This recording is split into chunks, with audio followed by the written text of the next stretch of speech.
ఇది ఆలోచిస్తే సో ఇలాంటి ఉన్నాయి కొంతమందిలో. సో జగన్ తోపై ఉండొచ్చు, లేకపోతే నెక్స్ట్ లెవెల్ టు సిబిఎన్ అయి ఉండొచ్చు. చట్టం గురించి మనం మాట్లాడుకుంటున్నాం.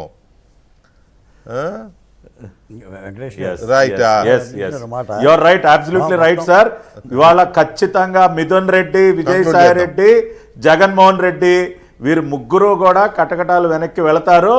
అది న్యాయస్థానాలు మీరు అన్నట్టు చట్టం లీగల్ గా కోర్టులే ఆ పని చేపిస్తే రామకృష్ణ గారు సింపతి వస్తుందా ఈ కేసులో? ఒకవేళ జగన్ రెడ్డి అరెస్ట్ అయితే సింపతి వస్తుందా?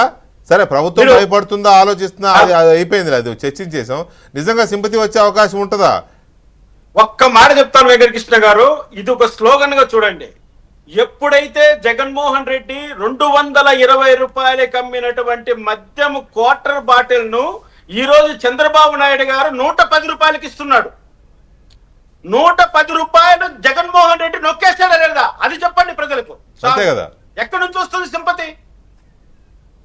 ఇది సామాన్య ప్రజలకు అర్థం కావాలంటే ఈరోజు 110 రూపాయలకే ఇస్తున్నాడు కదా చంద్రబాబు నాయుడు. అది క్వాలిటీగా ఉన్నటువంటి మద్యాన్ని, ఆ స్పూరియస్ లిక్కర్ ను 220 రూపాయలకి అమ్మావే, 8 గంటలు దాటితే 350 రూపాయలు చేసి అమ్మావే.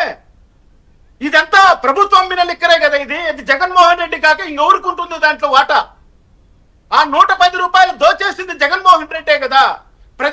ప్రజల్లో అయితే ఒక్క జగన్మోహన్ రెడ్డిని మద్యం కేసులో అరెస్ట్ చేస్తే ప్రజల్లో సింపతి కాదు కదా, వాడిపైన విపరీతమైనటువంటి వ్యతిరేకత రావడానికి ఇంకా జన్మలో కూడా జగన్మోహన్ రెడ్డి సీఎం కాకుండా ఉండడానికి ఇది ఒకటి చాలండి వెంకటకృష్ణ గారు.